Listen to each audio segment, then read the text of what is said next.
Put your hands up, yeah. To the floor, yeah. Welcome back, everyone, to the High Tempo Sports Podcast, episode 92 today. Today is a fun episode because right now, usually we do our podcast on Wednesday or Saturdays, but our schedules are very weird this time right now, so they're all over the place. Tonight is a special episode. Welcome back to not welcome back, introducing the first episode of Late Night with the High Tempo Boys. It's late at night. Oh, it's, what is it, like 9:40? It's like almost 10 o'clock. It's 9:50. Yeah, and just FYI, we are early birds. We don't stay up past midnight ever. So you will hear us. We don't stay at past 11 ever. Yeah, we will progressively get more and more tired as this episode goes on, and I cannot wait. There will be lots of laughs. Not a lot of structure, I don't think, towards the end. Yeah, whatever. But yeah, it's a late night episode today. But you know, we could wait till Saturday to do an episode, but we got some stuff to talk about. You know, first round NBA playoffs is going on.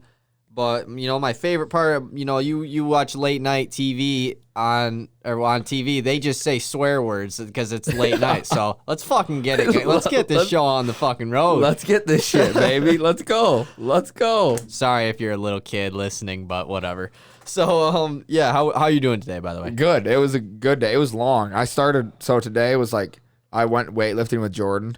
And like, it's the start of me trying to get back into weightlifting. I haven't weightlifted since senior year of high school. Like the start. And I was dead at the end of the day. I was tired. That'll happen. How was yours? Not bad. Mowed lawns. Pretty much it. So yeah, let's hop right into it. We're gonna talk about the NBA for a majority of this episode, but to start it off, since the last time we did our podcast, Julio Jones requested a trade from the Atlanta Falcons, and then Shannon Sharp called him in the middle of Undisputed and which was super scripted, by the way. There's no way that he just randomly called Julio Jones and he answered. Picked up right away. But Julio said that he's out of Atlanta and he doesn't want to go to the Cowboys. And I think it is realistic that we're going to see Julio Jones get traded before the start of the NFL season, unlike Aaron Rodgers or Deshaun Watson. Those are kind of, you know, it would be cool to see them get traded, but it's probably not going to happen. Mm-hmm. But Julio Jones is definitely one that could happen. So we're going to go over our three teams that we think are the best spots or most realistic spots that we would like to see Julio Jones land to. I wrote down a bunch of other ones too, like just like ones that could happen.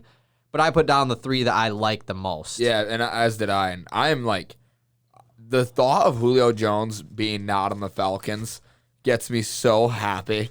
Because like, really? I just don't want to. I'm just sick of him wearing a Falcons jersey. See, I feel like he looks cold in the Like I've always liked the Falcons colorway, so I meant like I want to see him like be on a competitor this next year. Like it's the end of his. I mean, he's getting towards the end. He's 31. Yeah, the NFL, and he's an injury-prone player as well. You don't last that long in the NFL. I mean, you last about 35, 34 max at wide receiver. Calvin Johnson was out of the league by Julio's age right now. Yeah, which is just absolutely nuts. The first team that I think is like the forefront, I would say, of trade talks of like, or maybe like the favorite what people want to see is the Ravens. I love the idea of the Ravens fixing their issues. They already have a bunch of cap money with, or they can make some with the Orlando Brown trade and everything. They have picks to trade, and they could fix their issue, their whole problem of not having a goddamn number one receiver. Boom. Fixed. Here's Julio Jones, top 10 wide receiver in the league, undisputedly. Yeah, I wrote down the Ravens as one of my like honorable mention ones, I guess. I really like that, though. I mean, Julio just fits Lamar and Baltimore's swagger. You know, him and Hollywood would be lined up. They also got Rashad Bateman in the draft. Mm-hmm. Yeah, that would be, I mean, the main thing that we've said about the Ravens the last 2 seasons is there's not enough weapons on offense. You know, you have Lamar that is going to, even if you know he's going to run the ball, he's still going to do it effectively. But having that threat of a Julio Jones, and then that just takes pressure off of Marquise Brown. I think Marquise Brown gets a lot of hate just because he is, you know, the number one wide receiver in Baltimore. I think he could be a fantastic number 2 wide receiver, especially next to a guy like Julio Jones, who's their kind of opposite wide receivers. So I like that Ravens pick. Yeah, he gets hate because he's a number 1 wide receiver who shouldn't be a number 1 wide receiver. Right? He should be a number 2 on most teams, all teams. And he's also 2 years in the league, too. Like, Give him a little bit He's of time. got plenty of time to grow. Yeah. My first team, I just wrote this one down first just because this one is kind of very expected. It's the Tennessee Titans. They are reportedly like the front runner to get Julio Jones. How cool would this be, though? Julio Jones with A.J. Brown on the outside. They just lost Corey Davis. Pretty good replacement in Julio Jones. Good, yeah. And then you just have the best running back in the league behind Ryan Tannehill as well, behind a pretty decent offensive line as well. The Titans are kind of a team that I feel like had kind of a poor offseason. They lost a lot of guys. They go out and get Julio Jones, though. Julio and A.J. Brown are probably the best wide receiver duo in the NFL, I would say. Like, yeah, probably. Off the top of my head, I think so. I mean, Tyreek Hill and no, No. A.J. Brown and Yeah, I mean, because Julio and Calvin Ridley were already a top duo, but I feel like A.J. Brown is better than Calvin Ridley, so that would be crazy for Tannehill. And who's the linebacker that's got a pretty decent sized contract that they're saying might get traded? For Tennessee? Yeah. They're saying there's a linebacker that might get traded for Julio. Kenneth Murray, maybe? No, probably not. I don't know. I don't remember. I don't know. I can't think. But like, I would love that. Could you imagine the Titans in the AFC with that kind of roster? Mm-hmm. Derrick Henry, Julio, and A.J. Brown? That is nuts. That is, talk about offensive depth. Ryan Tannehill, who I have always been a huge not fan of. I hate that guy. I hate his guts. But, like, he doesn't make many mistakes, especially with Derrick Henry in the backfield, only throwing 17 times a game. Could you imagine him throwing 17 times a game, 9 to Julio, 8 to A.J. Brown? They'd be crazy. It'd be absolutely insane. I like the Titan. They're the front runners for a reason because I think it's a realistic option, and it would just be awesome to see in a division that's kind of not wide open. But I mean, them and the Colts is pretty much it. Jacksonville and Houston are probably both going to be pretty bad this year. So yeah, that's my first team is the Titans. Who's your number 2 team? My number 2 team was the Titans as the other one, and I was afraid that would happen. A little bit of overlap. I figured, yeah. Number 3 is the one that's outlandish and would be absolutely insane. And it's Julio Jones going to the Cardinals. You saw D-Hop say that he would restructure his contract. They already have I think they have 13 million cap space or something crazy available. Yeah, I think Julio's is 15 point something. So I bet you that's real hard for D-Hop to restructure and put $2 million on next year and take it off of this year or whatever. However that works. Could you imagine the duo of Julio Jones and D-Hop? It'd have to be a top 5 wide receiver duo in NFL history. Oh, yeah. Probably. Might be number 1. I mean, you have 2 top 5 receivers. Yeah, 2 top 3 receivers probably. 2 top 15 all-time wide receivers probably. I don't know. I'm not really sure. But, yeah, it's 2 of the greatest receivers we've seen of our generation. Yeah. On the same team with a young quarterback. And, one of the shortest QBs in the league with 2 monsters on the outside. Yeah. Just humongous. Man, that would be sick. I didn't write them down just because it probably won't happen. But won't. Still, that would be so fun. My number 2 team is the Los Angeles Chargers. Your favorite team in the NFL. What a awesome thing this would be. I mean, teaming up. I mean, we just keep talking about wide receiver duos, but Keenan Allen and Julio Jones with Herbert, MVP Herbert, oh my God, that would be. And you still have Eckler coming out of the backfield. That's as good of a. The Chargers have the money to make this trade. It's just kind of, is it worth it to make this trade because you'd have to give up. I mean, I'm pretty sure Atlanta said they want at least a first-round pick out of this, which teams, I don't know if they would give up a first or not, but I say you pull the trigger to surround Herbert with weapons early. Is that as good of an offense as the Titans with Julio Jones? Like the Chargers? Yeah, if the Chargers have Julio Jones, Keenan Allen, also, it's probably a little bit worse. Not. Probably just because of Derrick Henry, That's the only reason. Because Derrick Henry. Yeah. But, passing offense, way better. Oh, for sure. I mean, Herbert's way better than Tannehill. And anyways. Eckler is a way better running or wide receiver. I don't know what you want to call him. Catching back, receiving back. There you go. No, I love that. I would love to see Justin Herbert be paired up with another guy. Just keep feeding him. Give him more weapons. Might as well. There's no reason not to. And they beefed up his offensive line, too. I mean, that Chargers team would be one of the best offenses. They're already going to be one of the best offenses in the league, but add Julio to the mix, if he can stay healthy, that would be awesome. Might be game over. Not really, but damn good offense. And then my last team is the team that shares the stadium with the Chargers, the Los Angeles Rams. Wow, I just put this because of Matt Stafford, pretty much.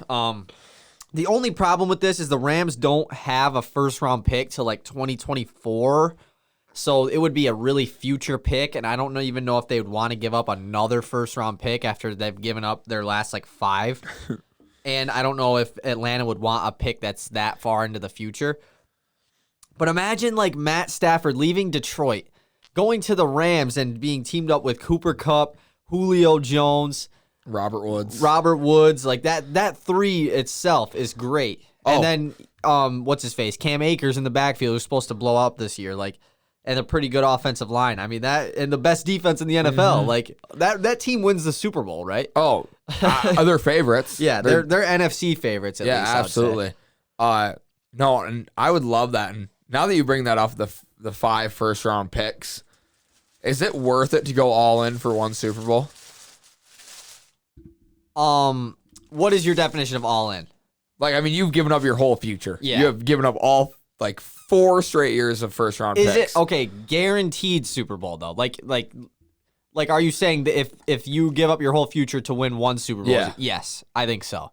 'Kay. Because there's plenty of teams that have never won a Super Bowl, like the Lions, you know? Yeah. And getting that, just winning the Super Bowl is so much better than, like, oh, we don't want to give up this pick because in 5 years, this pick could be somewhat good, and then your team just is average the whole time, you know? So personally, if my team was a team that has won multiple Super Bowls, I might think differently. But I think giving up the whole future to win just one Super Bowl, especially is in a new worth it. city. Yeah, Like, you're not in your home anymore. You were in St. Louis 5 years ago. and you're in LA. Like, Yeah. you're in one of the biggest markets in the world. So I think so. But I could, if you're a lower market team, though, I definitely think it is riskier. Yeah. So now let's move the conversation. It's a late night episode. It's going everywhere. Yeah.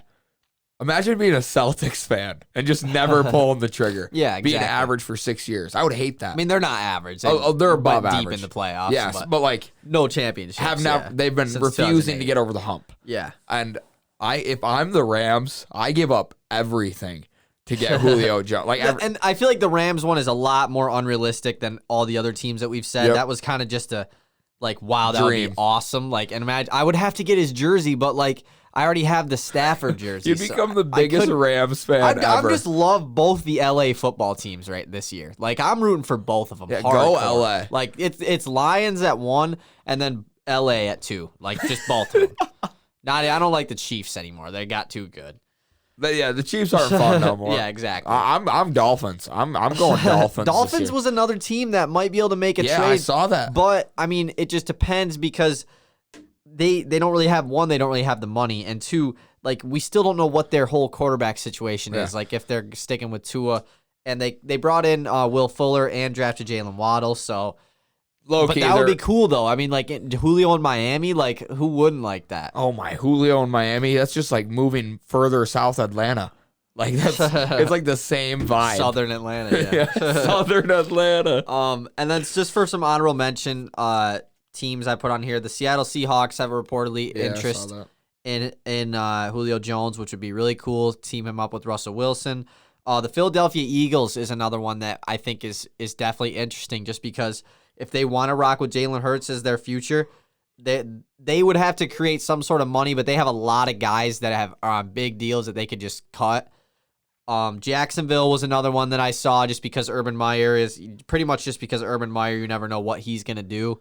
And then one that I honestly really like is the Indianapolis Colts as well. I think that's a really good one. They don't have too many weapons at wide receiver. They have a decent amount of money. Carson Wentz, first year in Indianapolis. I think that would be a really good one too. Yeah, I think it makes sense if you're like getting a new quarterback or a starting quarterback like a Tua, Justin Herbert.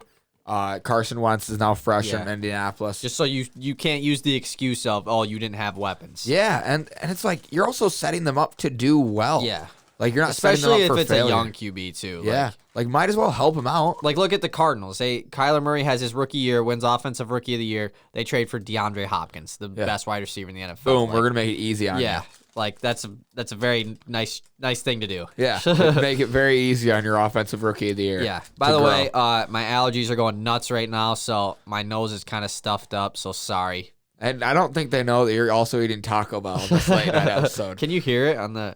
I have no idea. Yeah, maybe. Hope not. I can't tell. Pretty hungry. Any other like Julio talk though? Any other teams? I mean, like I know the Lions were kind of one that was getting some talk, but Really? no, I'm kidding. Oh, I was like, I didn't hear anything about that. Wouldn't that be awesome? Imagine if that just randomly happened, like after we hopped into the rebuild. Boom.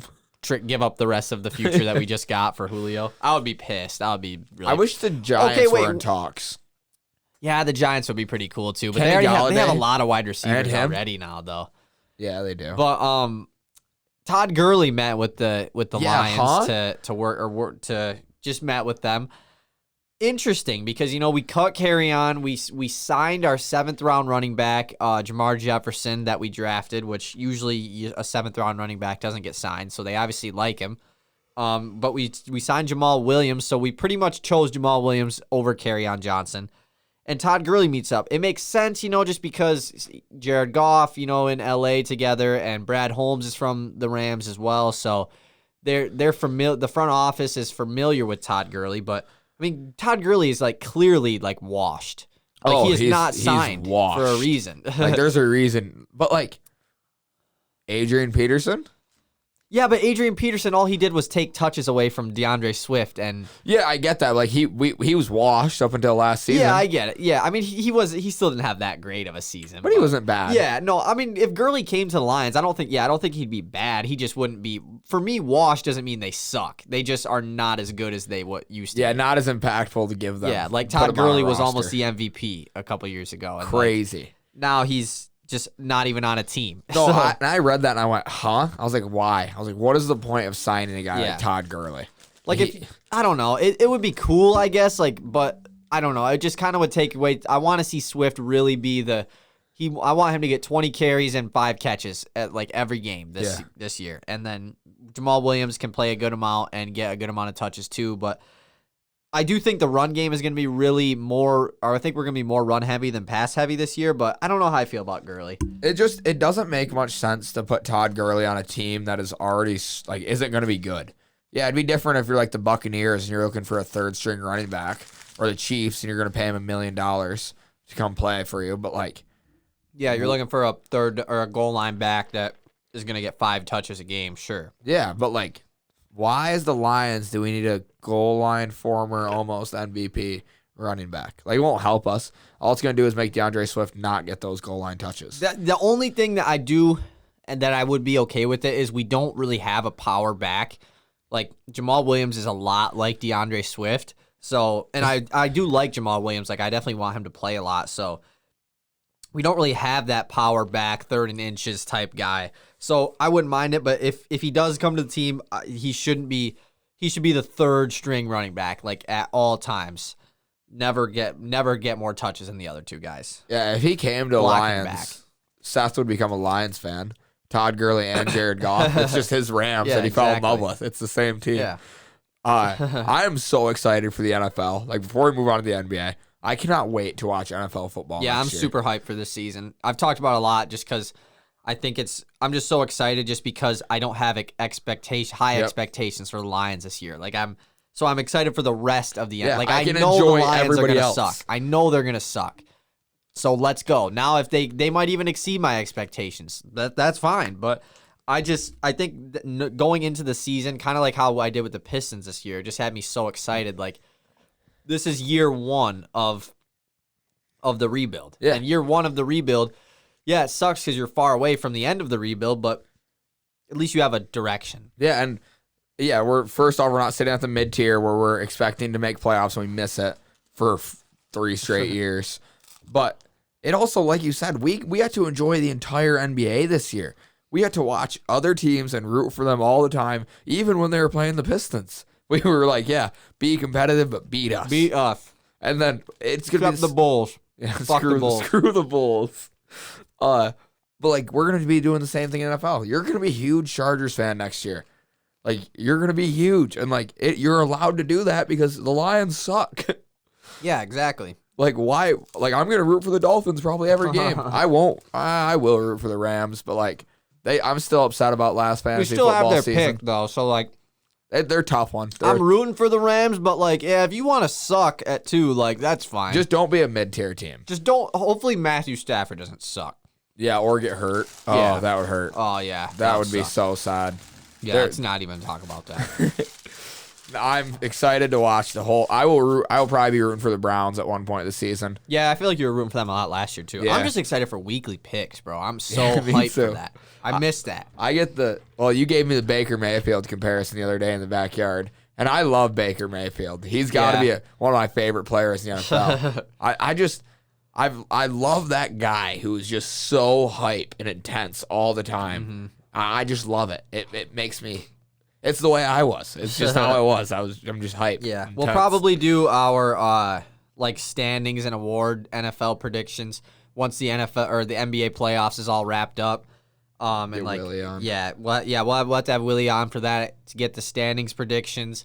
See if there's any horrible takes again. Justin Jefferson is not a good replacement. As we are just about to transition to the NBA, the Brooklyn Nets have defeated the Boston Celtics in Game 5 to win the series. So the Celtics are now first-round exits.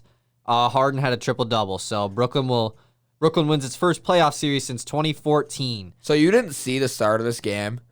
Romeo Langford started. Yeah, he started most of the series. I think he might have started every game this series. Why? I mean, they don't got Jaylen Brown. Just seems so odd to start him. Yeah.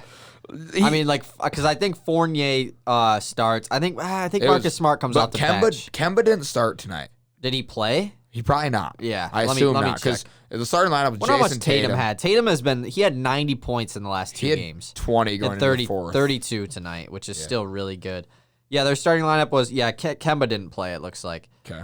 Marcus Smart, Evan Fournier, Romeo Langford. Romeo Langford had a good game actually. It's 17. Oh, jeez. Jason Tatum, Tristan Thompson. Bust who?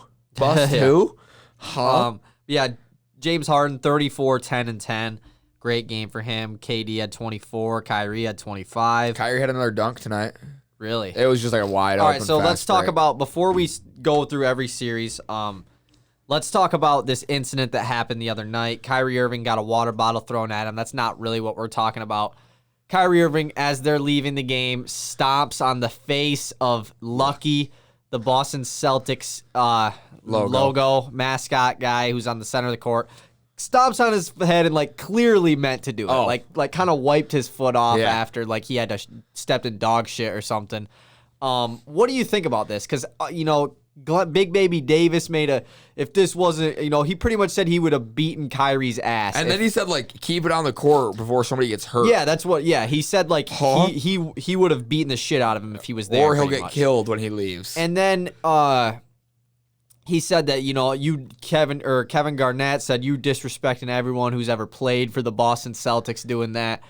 What do you think about? Well, and then KD came back. Oh, and yeah, KD said- laughing, crying faces, Yeah, yeah. and then like shut the fuck up, something. Yeah, I don't know. yeah. I think he said a naughty word Yeah, that I can't say. Yeah, might be late night, but we ain't saying that one.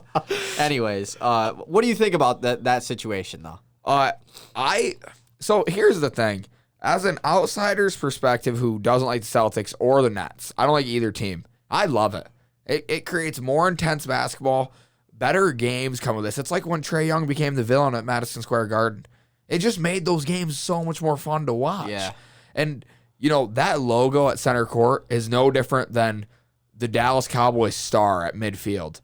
It's just you don't do those things. And it's awesome when a player is like, I'm so badass that I don't give a fuck about it. Like, I do not care. And so I like it. I think it's cool. It doesn't make me dislike Kyrie anymore than I already do. I'm not a huge fan. I'm not as much of a hater as I was. But I like it a lot. I think it adds intensity to basketball. If he plays another Celtic later in the playoffs, I mean, there's probably somebody in front of him. Probably at some point. Yeah. But like, they might take it personal. They might come out hard fouls, and it's like, I was like really low key, hoping that the Celtics would have won tonight, so that they would have had to go back to Boston. But obviously it didn't happen. That might have in all honesty turned out pretty badly. So here's the question though: what if you I'm I'm trying to put this into a player's perspective. Okay. Let's say we're playing at Beal, right? Yep. Senior year. We're playing against a dude that used to play for Beal, transferred to Sacred Heart. Oh. After the game, they just beat us. They beat our team. Or wait, they just beat us on our own home court. And he walks out to center court and stomps on the. There's nothing there. Let's say there's an Aggie. Yeah. Stomps on the Aggie. Guy who used to go to Beal Yeah. and transferred because he didn't like Beal. Oh, I fight him. Gottlieb. We're Oh, playing Mount Pleasant. dude. I'm just kidding. Like, that was just. But like that's a perfect. What do you do, comparison. though? I'd be so mad at him. Like the next game we play, there would be like fists. Now, what if thrown. someone did it? Okay, let's put it in as you perspective of Big Baby Davis. Let's say it just happened at a Beal game tonight. Like, we no longer go to Beal, but it's just a kid that used to go to Beal. I would look at the kid and I'd say that's a punk ass bitch. You know what I mean? But I wouldn't it would get me feeling some type of way, but not enough to like say something to him. Yeah. I'd just be like, yeah, that kid's a pussy. I'm the same way with you. Yeah, like, so if it was my team and that happened to me, I would be like, dude, what's your problem? You know, Yeah. like what's the point of doing that? But as a fan though, I think that Kyrie can do whatever he wants, bro. Yeah. Don't people step on the dude's face at the jump ball like every game? Like, Yeah, I don't know. I think it's a little taken out of proportion, just because like why is just the Celtics logo like that, but not every other logo? Like if someone stepped on the Pistons logo, I don't care. But like, is it? I mean, it has. When was the Celtics logo last changed? Is the thing. No, I get it. You know, the Celtics are a history. great franchise, one of the most historic franchises in NBA history, the most winning franchise. But you know, I like it though because I'm definitely on the Kyrie side of things, just because I don't like the Celtics at all. So that's probably why I'm on the Kyrie side. But I think that Kyrie can do whatever he wants. You don't lose to Kyrie. Like, win the game at home, then you don't have to deal with that. This happened more. I mean, this has happened quite a few times over the last few years where it's been like blatant disrespect on another team's home court. Devin Are Bush. you talking about Devin Bush? Yeah, Devin Bush is different. Yeah, though. because it was like beef. Yeah, there was a lot of beef. and it was like he was tearing it up Yeah. too. He didn't just step on it. Baker. That's different. Baker, I forget what's The flag. Oh yeah, he yeah. planted See, it. that was awesome. That was right? awesome. Yeah, but Made I me a could. fan. But the thing is, if that happened to my team, though, I would be super pissed. I would hate him. He also did that like against Ohio State, though, right? Oh yeah. Yeah. It So made that's it why way it was. better. Yeah, that's why it was Planted awesome. that bitch and said, Yeah. "Let's go." Like that was Yeah. hype. I love it. I think it's good for basketball. I think this whole playoffs has been good for basketball, other than the fans. Yeah, the fans have been going nuts, but I think I'm not taking the fan side at all. Like, No. they're like should not do it. But I think it's just because there has not been like a good amount of large crowds yet, and people are just going crazy, thinking they can do whatever they want because there hasn't been fans. No, you can't, dude. Go to the game and just be a fan. And be loud. Be a fan. Don't be a criminal or Yeah. don't be just an ass. I guess Don't- you can talk shit. There's Yeah. a difference between talking shit and like throwing something at a player. Or you see last night in the Wizards Sixers game, a dude ran Yes. out on the court. What is going on? Just like, just enjoy the game, bro. yeah, be loud, boo, call him a bitch, call Yeah. him a pussy. Don't if you start throwing something at him, that means it doesn't mean that you're intending to harm him. That's not what I'm saying, but the player might take it as that, and you're pissing off a millionaire. You're not gonna get away very well with that, dude. And player safety. I don't know. The thing I just feel like is the whole dude dumping popcorn on Russell Westbrook. Do you really think that you doing that, what is the outcome of that? What is your goal? I know that he was probably drunk or whatever. There's no excuse, but what is the point of you doing that? Yeah. I guess you do that. It's yes, everyone is gonna be this Whoa! guy is awesome. Yeah. No, you got banned for life. Yeah, dog. you can't go to an NBA game ever again. And Russell Westbrook would have probably murdered you if it wasn't for them security guys. Yeah. So, Oh, yeah. And now all of NBA fandom hates you as well. Yeah, exactly. Because So- you're ruining it. Yeah, exactly. you're ruining just ruining it for the rest of us. So- people who do stuff like that is gonna make more restrictions at games and everything, and just it ruins it for everyone else. Yep. Did you see that the Brooklyn Nets, after everything that's been going on, tonight gave out a free complimentary beer to anyone over the age of 21? Might What? as well. They're already They want crazy. stuff to happen. Get in the news. Fans have been crazy. The NBA has been crazy. It's Yeah. just all crazy. So let's get into each series. We're gonna go through it like how we went through our predictions for the series. So let's start in the Eastern Conference. 1 versus 8. Right now, Philly is up 3-1. Last night, they were up 3-0. Chance to sweep. Joel Embiid gets injured and leaves at halftime. Does not return in the second half. And Washington ends up winning the game. Washington actually played really well. I watched a good amount of this game. And yeah, Washington doesn't get swept. So, I mean, is this series over? Yeah. Yeah. Oh yeah. Would you play Embiid in Game 5 or no? No, I wouldn't. I would play him in Game 6. Play Game 5. If there is a Game 6, then you play him. But I think Philly should be able to beat the Wizards. I mean, the Wizards. And if they don't, you have 2 more tries, and they're not good. And the Wizards played really good last night and barely won. They won by 5 points. So Bertans actually had a huge game for them. Westbrook had a crazy 20 points, 20. But he did have a rebounds. slow start. Yeah, he did. Started off 2 for 13. Something. Yeah, he didn't shoot the ball well, but he got to the free throw line a lot. But yeah, he did. Yeah, I think the series is over though. So let's just because I want to talk about the loser of each series and what they should do for next season. So Washington, let's just assume that they're gonna lose, not gonna be an 8 seed, come back from 3-0. Going into this offseason, what does Washington got to do to should they try to make their team better to go deeper in the playoffs? Should they rebuild? What are we thinking? There's the 2 roads. They're splitting hairs, and I bet you their entire front office is splitting hairs about what to do. You either trade Bradley Beal or you go all in. I don't know what all in looks like for the Wizards. I don't know what they go out and do, and I don't know how they do it. I think you trade Bradley Beal and hit the reset button, but the problem is you still have Russ, and you can't tank with Russ. Russ won't tank. He's not gonna like that. You're gonna be in the same situation where you're a shitty organization. Everybody's gonna be mad at you. Players aren't going to want to play for you because blah, blah, blah, blah, blah. I would love to see them commit to competing and really competing this next year because they did get the ball rolling at the end of the year. Rui Hachimura is going to have another year under his belt. Thomas Bryant will be back. Yeah. Davis Bertans just got hurt last night. Hopefully he'll be better than he was this year. Denny Avdija, guy who we forget is even on their team. Yeah. Yeah, Rui's a guy that really I think is going to have a breakout, maybe not have a breakout year next year, but just end up being a really good NBA player. Yeah. He definitely could be the 3rd best player on this team and be a good team. My opinion, I think that they should just bring back their same squad. I mean, they made a great trade at the trade deadline, getting Daniel Gafford. I forgot about from him. the Bulls. Daniel Gafford has been really good for Westbrook. I mean, he is just a great player next to Westbrook, kind of like a Clint Capella type player. Obviously not as good, but you bring back Thomas Bryant. Now you have 2 pretty decent centers. I think you maybe get 1 more center that can probably stretch the floor a little bit. I think you just bring in some more wing shooters. I mean, there's going to be a good amount of them in free agency. Maybe somehow you try to pay Norman Powell to team up with these guys. But I think they bring back the same squad. I mean, this is a team that really sucked at the beginning of the year, really bad, and ended up crawling their way into the playoffs. I think you give this group of guys 1 full season together now that they're finally gelled. And then if things don't go well then, even if they make the playoffs as a 6 or 7, if they're a first round exit next year, I think that's when you think, okay, now we need to make a decision whether we really need to go all in, trade for a 3rd star or completely retool the team.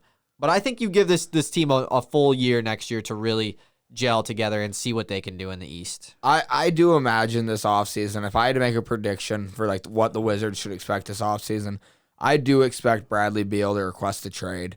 Really? See, I just feel like he would have done it by now. I mean, they have been in so much worse situations than they are right now. Yeah, I guess, last year. Yeah, when he was supposed to request a trade 2 years ago, he signed an extension. Yeah, so maybe he's just a Washington lifer. I think he likes Washington and he likes Russ. I mean, he made it very clear that they like playing with each other. Mm-hmm. I expect this offseason for Washington to be very quiet. I don't think they're going to do too much. I think they're just kind of, like I said, bring back their same guys, maybe add a couple pieces here or there. Nothing too crazy. Yeah, though. exactly. I think they should just kind of keep it low key and just get players that fit with Russ well. Yeah, and like you said, I've enjoyed watching Rui Hachimura. Granted, he's not fun to watch with you and Barry Hill in the same room. He's a goat. He's not fun to watch with these 2 in the same room. But I do like Rui, and I liked Yeah. him coming out of college.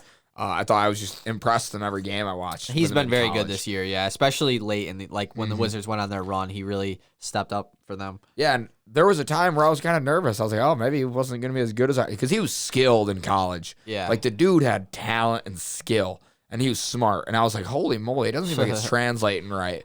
And now all of a sudden, it's there. It's all there. Especially if he can, like, consistently, like, a 5 3-pointer attempt type guy, shoot the ball above 35%. I mean, he really is good because he is just a very good all-around player. Good on the defensive end. He can bring the ball up the court, attacking the hoop. He's great. I'm excited for his future. Defensively. Yeah. Defensively, he's a monster.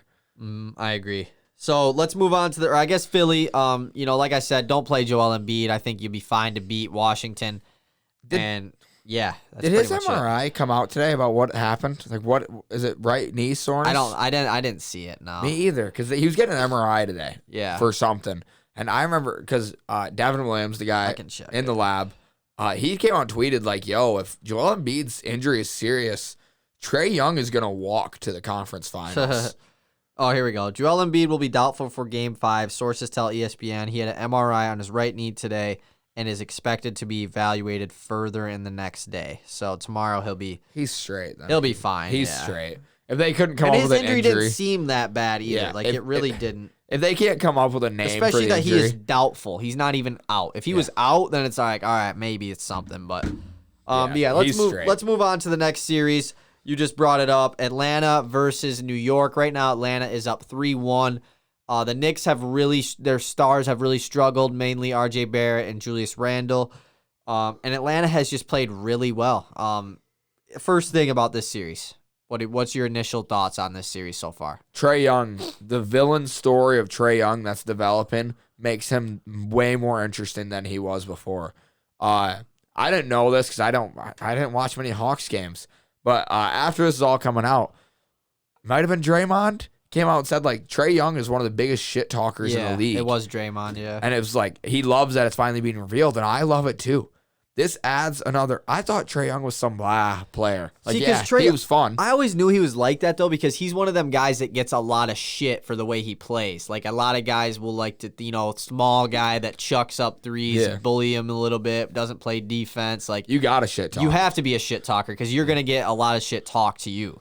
Yeah, and I love it because I always thought he was like this bland kind of. Oh, I'm just gonna go out there and play basketball. I'm just gonna go play.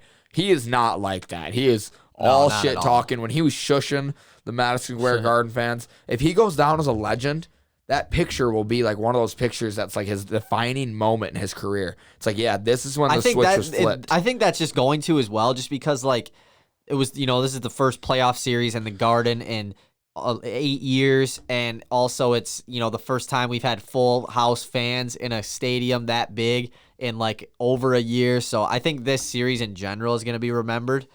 But my initial thoughts, just want to say in the Garden, how awesome it is to watch the games in the Garden. The next one will be in New York. I'm so excited for it, but Atlanta's just the better team. I mean, I think it's pretty obvious watching them. The one game that the Knicks won, they kind of just went on a big run, hitting threes. But, I mean, Randall has just really struggled. R.J. Barrett can't shoot at all. It's D. Rose, kind of just carrying for them. Reggie Bullock has been playing pretty well. Burke's been playing all right. But Atlanta is just a much better and deeper roster than New York. But I don't think it is a failure by New York losing in this first round at all. I know they're the higher seed. Whatever. Atlanta. Before I talk about just this specific series, the Atlanta Hawks they're in the first year of becoming a really good team. Like if you look at this team's roster, they are all back next year and they are all gonna get better. And like they're gonna have Trae Young is still on a rookie contract still. Like, I mean, this team has Trae Young, Bogdanovich, DeAndre Hunter, who has been so good for them. I mean, he is just a great 3-and-D player. Herter coming off the bench hitting threes. John Collins has been all right in this series, but still, like, he's very good. Capella is having a career year. Cam Reddish, I don't think is playing. I think he's hurt.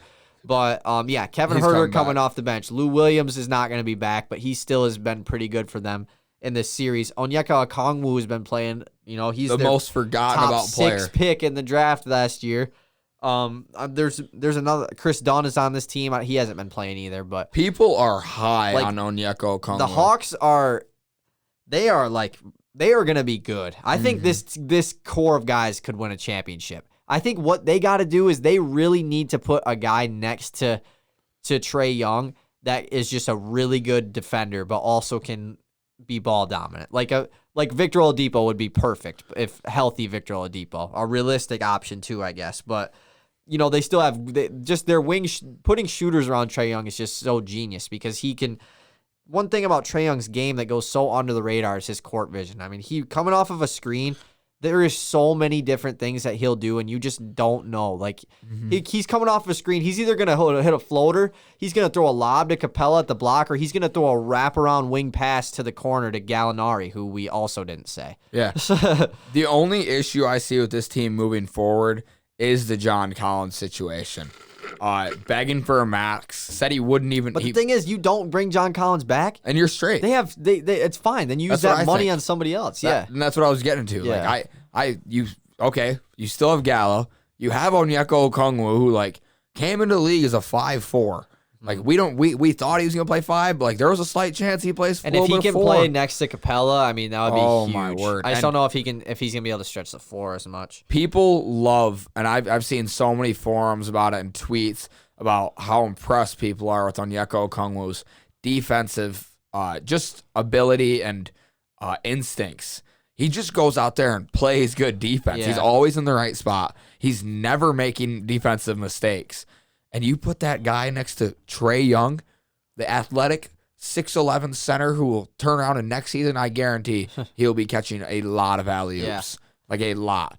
I expect Onyeka Okongwu to have a much better season next year. Yeah. The Hawks are just really well-rounded. I mean, just with so many guys on the court at all times that can hit a three. I mean, that consistently can hit a three.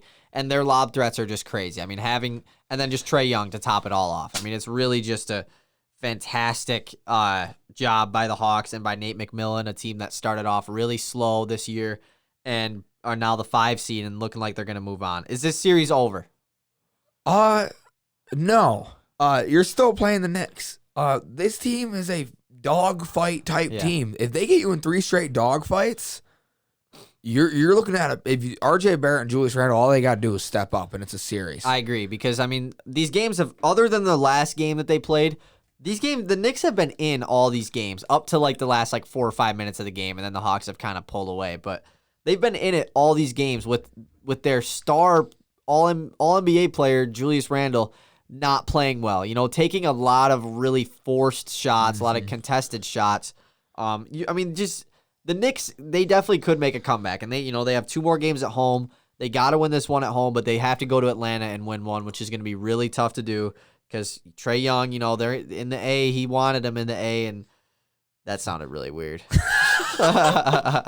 He do. He does. But I don't think this series is over, but I think it would take a lot for the Knicks to win. But the Knicks have a much better chance of coming back than the Wizards do. Oh, yeah, absolutely. The Knicks, the thing is, Julius Randle starts hitting some of them mid-range and those short corner one-on-ones that he likes to do where he jabs, takes a couple dribbles between the legs, pull up.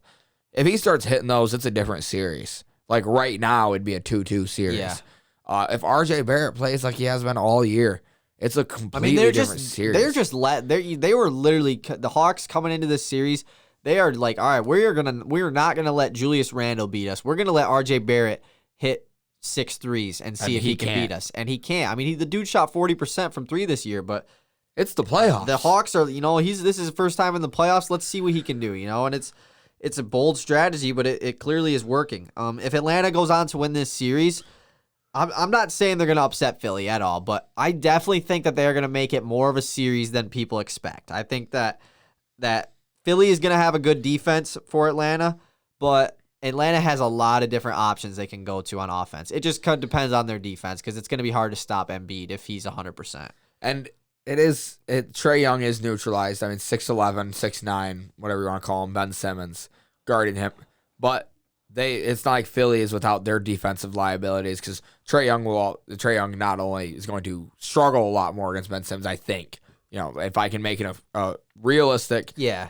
But he's not just going to be playing one-on-one the whole time with him either. But he's also a serious defensive liability. But they have Seth Curry. True. Just stick Trae Young and Seth Curry and call it a day. Yeah. And the thing is, DeAndre Hunter matches up well against Ben Simmons. Seth Curry, I'm really surprised that he can be in the playoffs and be as good as he is. with how much of a defensive liability he is. But He's I really guess, not that bad of a defender. I guess like Duncan. I don't get why. Duncan- I mean, if you are that good of a shooter, I don't think you're a liability at all. Yeah, I guess. Look at Bryn Forbes, what he been doing for Milwaukee. Yeah, you're right. No, you're right. You're right. 'Cause Speaking of Duncan, that series, yeah, let's move on to that one. Milwaukee versus Miami. Miami was the first team to be eliminated, which was so shocking. I mean, didn't you have the Heat beating Milwaukee?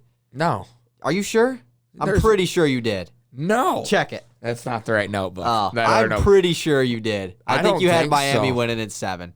Because I was talking about Milwaukee, Brooklyn. I don't think you had Milwaukee, Brooklyn. Maybe I had You Heat. you had the Heat winning, I'm pretty sure. Which is just dude, crazy. I'll have to go back and check.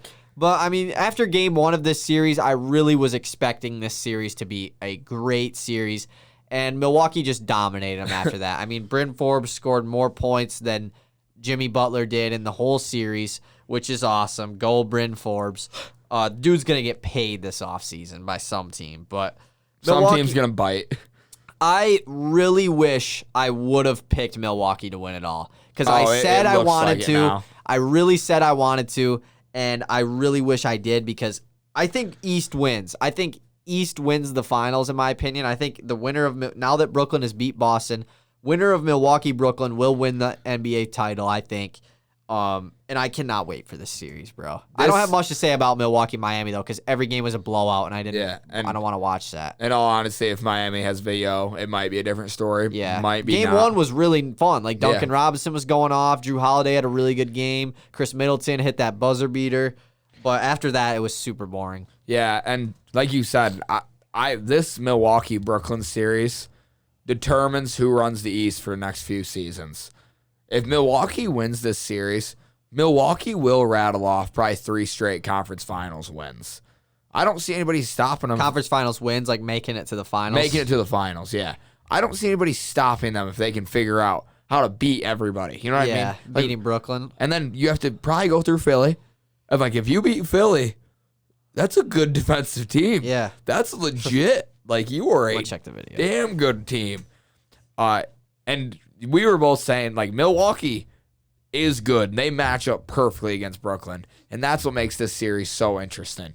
Because I'm not sure Brooklyn matches up well against Milwaukee. Oh, they clearly don't. Yeah, but Like, Brooklyn it's- doesn't match up well against anyone, though. But they just so- score more than Yeah, everybody exactly. else.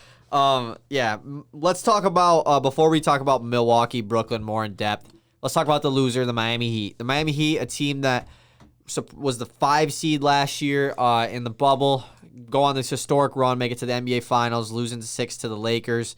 And then in the offseason, they don't make much moves. They got worse. The only move they really made was losing Jay Crowder. And they trade for Trevor Ariza in the season. They signed Dwayne Dedman. But other than that, they didn't make much moves. They got VO. Yeah, I mean, they got VO, but he didn't play, though, Yeah, so I yeah. didn't count it. Yeah, I guess. And Miami loses in 4 and gets swept in the first round of the playoffs. I think going into this offseason, they got to make a major move. I mean, a guy like, you look at Tyler Hero. I hate to he's a scapegoat, but, I mean, he's the guy that really went off in the bubble and was supposed to take this leap to becoming a star. They didn't want to trade him for James Harden. And, he performed a lot worse than he was supposed to. He still had a better year than his rookie year, but he definitely did not take that jump that everyone expected. I think Miami has to make a huge move. They're obviously going to be players in free agency. I mean, they always are. Kawhi Leonard is the top dog in free agency. There's not many teams that are going to be competing for Kawhi, whether if he doesn't stay with the Clippers. I mean, you have Miami, the Knicks, the Mavericks have some money. That's pretty much it. Other than them 3, there's really no other realistic situations for him. So Miami either has to make a huge splash in signing a guy, or they have to make a big-time trade, I think, because you have to put a guy with Jimmy Butler that is more. I think they need more guard play, more ball-dominant players that Scorers. Yeah, exactly. But like Tyler Hero, just better, a lot better. Get a better Tyler Hero. Yeah, exactly. Huh. I wonder if you should have traded Tyler Hero for Bradley Beal. Yeah. Or something like that. The fact that they held on, and I get it, because in all reality, I think most people thought Tyler Hero was going to take that jump. Yeah. After watching him in the bubble and watching how comfortable he was dealing with playoff pressure, you expected him to take a leap. I mean, the regular season, nobody plays defense like that in the playoffs, and that's when he balled out the most. But now, after this year, you might be looking to pull the trigger on a trade. And I think you should. But what trades are you even going to have available, though? I don't know. You know, it's just like... You just got to. Yeah, I don't know if it doesn't mean you have to trade Tyler Hero for a guy, but it's just... They got to do something. I mean, I know Victor Oladipo didn't work out. You could maybe re-sign him, bring him back, see, because he would be nice, obviously, next to Jimmy Butler. But I think they also need to try and figure out who's going to be that guy they can put next to Bam Adebayo for the future, not just kind of rotating in a guy every year. I don't know if Precious Achiuwa can end up being that guy someday, but they are very similar players. But whether it's a 4 or a 5 next to Bam, because you can put Bam at the 4, obviously. He technically is a 4 still. But I think that's another thing they need to do is figure out your guy for the future next to Bam Adebayo. Mm-hmm. You got to figure out your whole... Are you playing to compete and win right now, or are you waiting 3 years? Yeah. That's what this offseason's about. And in 3 years, I mean, Jimmy Butler is going to be old, too. Yeah. Like, this team... And, he'll be gone. This team is getting a lot older. I mean, they have, Tyler Hero and... He's kind of, I mean, him and Bam Adebayo are really their two only young, like, core key players because Dragic is getting older. Duncan Robinson is not young. He's like 27 or 8 already. I mean, he's not getting worse, but, it's just Jimmy Butler, obviously. I expect a big offseason from them. A lot of changes, I think. Talk about old. I mean, Andre Iguodala still plays for this roster. Trevor Ariza. Like, you're not getting any younger. You got to pick. Are you winning now? Yeah, they or have winning young later? players, but not a lot of them are key players to their team. Yeah. This Heat situation, I'm really rooting for him, and I'm pulling for him because I like Eric Spoelstra. I've liked him since. I mean, the Heat are just a fun team to root Yeah. for. I mean, they always have the fan base is fun, and they have the Heat culture and everything. Yep. But we'll see what the Heat do because they have a lot to expect this upcoming season. I don't know about you, but I am way more tired than I was to start this episode. Really? Like, I am dipping. Damn, it's 10:40. Holy shit! I didn't even realize. We've been doing this for an hour. I'm not that tired, but I definitely am not like wide awake. Late night episodes, baby. That's what we're here. Scott Van Pelt. So let's talk about the next series loser that just happened. The Brooklyn Nets defeated the Boston Celtics in 5. Celtics, after making the conference finals last year, do kind of the same thing that the Heat did and made really no moves this offseason except losing a key player to their rotation and losing the first round. So Boston, very similar to the Heat. They need a wake-up. I think this is the wake-up call in Boston. Yeah, you can make the excuse that Jaylen Brown got hurt. They were going to be the 7th seed even if he didn't get hurt. And they were going to lose to Brooklyn even if he didn't get hurt. They weren't going to go anywhere. So they could take that route and just say, we only lost because he was out. Let's bring back the same team. I think they should not do that. I think that this season is a wake-up call for them and the front office.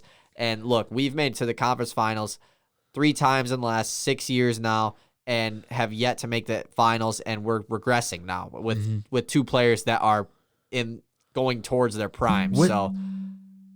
With multiple opportunities to pull the trigger on a trade, and like they're just still like, oh, the future. Stop it!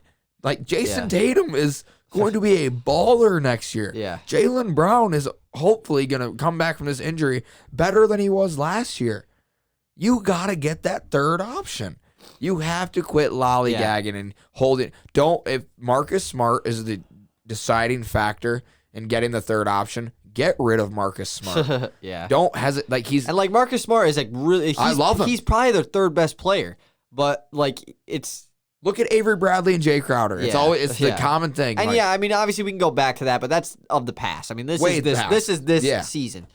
No, what I'm saying is like, don't let Marcus Smart be the next Avery Bradley. I know, but it's just like, I think Tatum and Jaylen Brown are the only ones that are safe. Everyone else, no one else is safe. You've had these lottery picks that, you didn't want to trade because you didn't want to include all these first-round picks that you got from other teams in trades.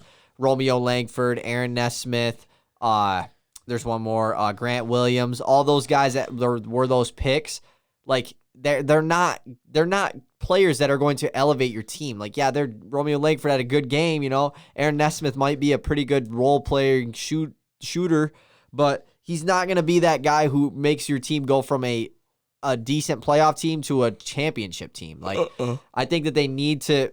This is I say the wake up call a lot, but I mean, really, it is. Like, Boston definitely needs to make some serious changes in a conference that is only it's just like the West last year. The East is only going to be much better next year. Oh, yeah. You give a full healthy East, it's a different story. Brooklyn healthy. Milwaukee's going to be nuts. Philly's obviously going to be good. Charlotte is going to probably be good. Washington is going to probably get better. Atlanta's going to get better. The Knicks are for sure going to get better. Miami is probably going to get better. Those are just the playoff teams that I named. Those are not any non-playoff teams. The Pistons are going to be good as shit. Like...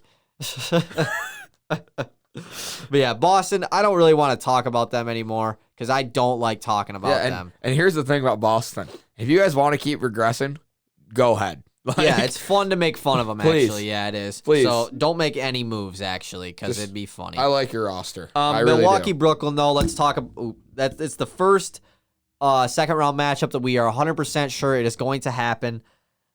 Who's winning who's winning 7-game series? Dude. Right now. With the way Milwaukee has been playing and the way I think Brooklyn has so many holes that Milwaukee just doesn't have. Milwaukee doesn't have a hole. They don't have an issue. DiVincenzo is out for the playoffs, by the way, just so you know. They don't have a defensive problem.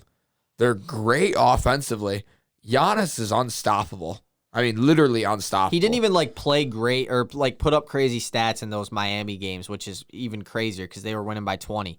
Like, he had the one game, he had 11 points or something. Like, didn't even shoot the ball more than 10 times, just because their whole team is just really deep. The Nets have a glaring issue.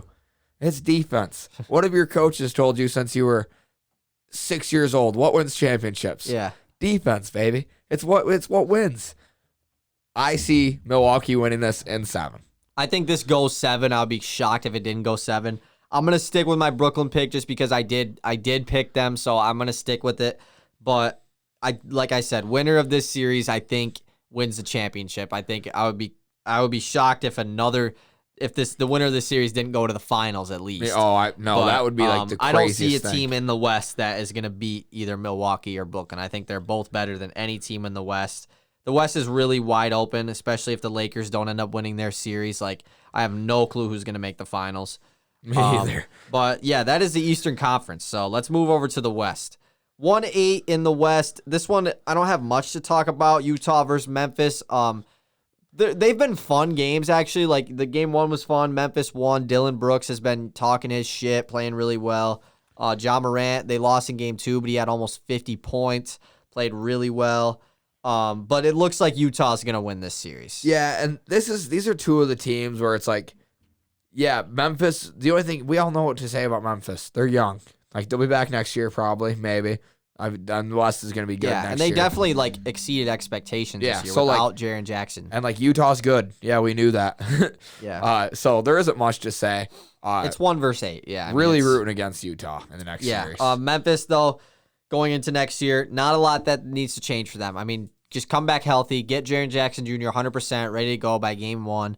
Valanciunas, make sure he's on your team next year. I think he's a key piece to their core. And I think they should go out and get a nice wing player to add in with Dylan. I mean, Dylan Brooks has really stepped up, so he's definitely a starter for this team, obviously. But if they could go out and sign Evan Fournier or something, a player like that in free agency, I think that would be perfect for them because then you can move Kyle Anderson to the bench, be a really good, and start Fournier and Dylan Brooks on the wing. I think that's a really nice team. So I think Memphis definitely has a bright future, obviously. Oh, Memphis's future is golden. It's what the Pistons will look like in 2 years. So let's talk about LA versus Dallas, 4 versus 5. This series has been really weird. Dallas took the first 2 in LA. Playoff P's trending. Luka's going nuts.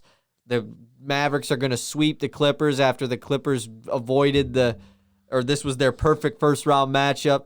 And then they go to Dallas, and the Clippers just play really well, and Kawhi Leonard is Jesus Christ and is going absolutely nuts, and Paul George has been playing really well too. Luka's played well, but I did not realize how poor of a free throw shooter Luka was. Me either. As far as not poor, but he just is he missed 7 or 8 free throws the other night. You'd think this sounds weird. I don't know. You think a European They just sounds like something a European would be good at. Free throws, Euro steps, floaters, pick and rolls. Sure. Yeah, I guess. But the series, though, I think the Clippers are going to end up winning, but I don't know, though. I don't know.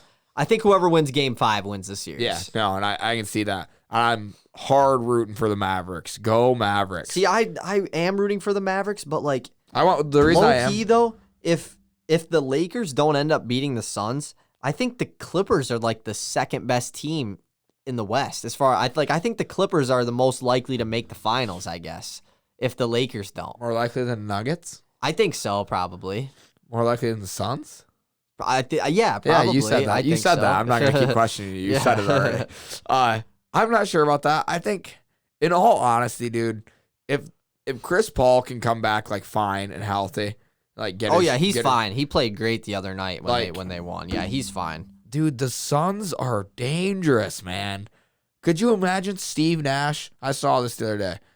Oh, on TikTok. Steve Nash in the finals versus the Phoenix Suns. Yeah. That'd be awesome. That'd be super cool, yeah. I'm not sure. I don't know who my favorite is, though. I'd probably go with the Clippers. Like if the Lakers, let's just say the Lakers lose. Yeah, I would say the Clippers, just because none of the other teams have like really like a crap ton of playoff experience. Obviously, the Suns have Chris Paul, but other than that, nobody. The Nuggets, yeah, they went far last year, but they don't have guys who made the finals. Portland doesn't. Utah doesn't. I mean, the Clippers have Kawhi Leonard. I mean, he's like the only guy who's the only star that's made the finals in the West. Think about what the Western Conference playoffs can look like if Dallas wins this series. Utah, Dallas, Phoenix, and Denver. Yeah, or Portland. Huh? Like, what a weird 4 teams. Yeah, exactly. And then if it ends up being that 4, like, I have no clue. And that does not compare to Brooklyn, Philly, Milwaukee, and Atlanta. Yeah. Not even close. Like, 3 of those teams are better than, Philly, Milwaukee, and Brooklyn are better than every team. Which is weird because the West is always more. I mean, the West definitely has the 8 teams that are in the West are better than the 8 teams that are in the East, but the top heavy ones, like the 3 best teams in the playoffs, I think are on the East. Yeah, I think so. So yeah, the healthy Lakers might be. Yeah, but they're not healthy. They're not healthy. So you're right. Clippers Dallas though has been one of the most funnest series to watch. Sucks that every game is on so late. I think that they play tomorrow night, Game 5, if I'm not mistaken. It's not gonna load, but they play tomorrow night at 10. So. Super excited for that game. I think the winner of that game probably ends up winning the series. So we'll see if one of these teams can finally win a home game in this series. But super fun matchup though. And Dallas, if they lose this series, that's fine because I mean they definitely need to try to get better guys with Luka.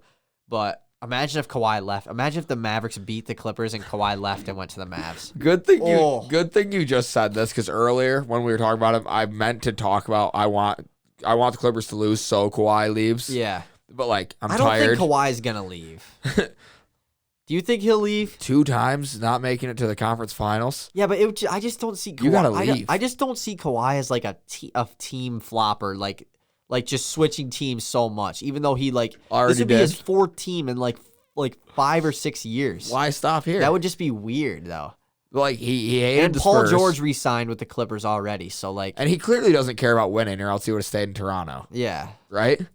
Yeah, I mean, I think he just wanted to play in L.A. because he's from LA. So why not stay there? Exactly. Yeah, I don't think he would leave the Clippers, but if they lose in the first round, though, I mean... Why not? Why would you stay? Maybe, yeah. Why would you stay? You're ruining your legacy. The Clippers have no future. They're in win-now mode right now, so... 3 years ago, people thought you could have been the GOAT, and, like... You're killing your legacy by staying in LA. And it's just they're the Clippers too, which is just it makes it 10 times funnier. Just leave. Next series, Denver versus Portland. This one, Game 5 is currently going on right now, and it is close, I'm pretty sure, towards the end of this game. Trailblazers are up 92-90 with 30 seconds left in the third quarter. So this is a very close game. This was a series that once Denver went up 2-1, I really thought Denver was going to pull away.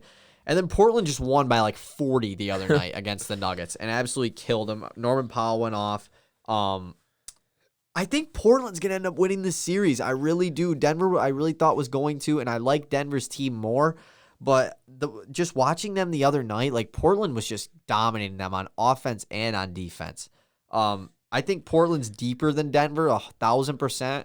especially just because, Denver is banged up right now with injury, which is unfortunate. But I think Portland's going to end up winning this series, actually. Yeah, and Portland has a couple guys, like, just sitting there, like, waiting to go off at any moment. I mean, Norman Powell and Melo are both guys that either go out and get you, like, 10 points, or they might go off and get you a 30 Yeah, ball. Norm had 30 the other night. Melo hasn't done that in a while. But so still, like, yeah, I mean, him getting 17, 18 points is like damn, points that you don't expect to get, I guess. And then with Damian Lillard, Yeah. like Mickey Mouse MVP, like these dudes are built for this. Yeah, The Portland is exactly. built for these playoffs. Both of these teams, whether they lose in the first round or not, I think it's fine just because they both dealt with a lot of injuries this year. MVP Jokic, he'll probably get trolled for losing in the first round and winning the MVP if they come do back end and up win it losing. next year. But yeah, they're gonna be really good next year anyway. So, and then I am getting a little tired, so we can wrap this up shortly. Last series, Phoenix versus what? Hit you like a wall or what? Oh yeah, I'm getting damn tired. Real quick Denver is gonna be. I think Denver's gonna be leagues better next year. Oh, I think so. Denver will Yeah. easily be the one. Depends on what their offseason goes and the like, Lakers. But yeah, Denver's gonna be like finals contender. They've Yeah. been like a good playoff team the last few years, but like next year, like MPJ could make the finals. Yeah, Aaron Gordon, Jamal Murray. That's Jokic. That's a crazy. I couldn't even think of his name. I'm so tired. Yeah. And then Phoenix versus LA. Like I really thought that after the Lakers won honestly, after they won game 2, I was like, all right, the Lakers will probably end up winning this series. Like then they won game 3. But then Anthony Davis goes down with an injury and he is not going to play tonight in game 5. KCP is hurt. Let me check to see if he is playing because I'm not sure if he is playing. I think they said he was out. I think he's not playing tonight. Kentavious Caldwell-Pope is expected to return to the lineup Oh. tonight in Phoenix after missing game 4. But no AD though. So tonight is going to be a crazy game, and I really want to watch it. But I really wish I didn't have to be at work at 7:30. yeah, there's no way I'm going to be able to. But yeah, actually, let's see what the score is right now because I mean it's already like in the second quarter probably. Phoenix is up 40-26 right now, or early second quarter. Ooh. But That's still 40 points. in the LeBron early really second, has to go like 2018 LeBron for the Lakers to win tonight. and he hasn't done that all playoffs. And he hasn't. And that's the thing, though. People expect it, but like he's also like that was 3 years ago. I mean, He's getting old. He's a different LeBron now. He's got 7 and 5 right now. He's 3 for 8 from the field. Not bad. But who's going off for the Devin Booker has 18 already. And Cameron Payne has 14 and 9 minutes off the bench. My 2K player, Bill. Holy crap, he's going off. Point guard LeBron in 2021 is way different than 2018 point guard LeBron. Yeah. Two completely different players. One is Magic Johnson. The other one's Penny Hardaway. Don't know. What do you mean by that? Like LeBron right now is way more passive than he was in 2018. So that's Magic Johnson? Yeah. Penny Hardaway ain't scoring 40 in the playoffs, though. Yeah, I guess. One is Michael Jordan and one Yeah. is Magic Yeah, Johnson. That'll work. Yeah, that works. That's a better one. Yeah, this series, though, I don't know who's going to win it, bro. Me I either. really don't. I don't know who I want to win it either. That's the worst part. Like, I feel like if the Lakers lose in the first round, the only reason I don't want them to lose is just for his legacy or whatever. Mm-hmm. But I feel like it won't be hurt that much, right? Like, he was hurt. AD was hurt. Like, people are obviously going to give him shit. Like, Yeah. obviously. But I'm just saying, like, From a real basketball fan. a year later, though, like, are we going to, like, in 2 years when he retires, are we going to look back and say, him losing to Phoenix in the first round as when they were the 7 seed is With the AD reason hurt. is the reason he's not the GOAT. That's what I mean. Obviously, people are going to give him shit, but, like, Yeah. that's just expected in general. If he won the title last year and people Yeah. are still giving him shit. I saw a tweet that said, like, if you think this is a legacy game for LeBron, quit watching basketball and go watch a different sport. It was like, Yeah. it's just not. Like, if you understand the circumstances, you realize that whether LeBron goes out and drops 50 or has 25 and 10, it probably won't affect this game. Yeah. Like, obviously it will, but, like, you know what I'm saying? Like, the Suns without AD, the Lakers are not that great. The Lakers definitely could end up winning this series still, but it's just going to take a really good game from LeBron. And it's also, LeBron could still have a 40-point triple-double, and they could lose this game. I mean, like, Devin Booker is going off right now, you know? Like, and Chris Paul is playing, he's back. He played really well in their last win. it looks like Phoenix might be winning. Obviously, this is super early in the game, though, so I don't want to say nothing. But by the time you hear this, you will know the winner of Game 5. So is that pretty much it? I think that wraps up the episode. I think we will be back on Saturday to talk about the rest of the first round. It might be wrapped up by. I think it probably will be wrapped up by Saturday. So unless there's some Game 7. So yeah, enjoy NBA playoffs. Thank you for listening to the late night episode, and bye. Peace.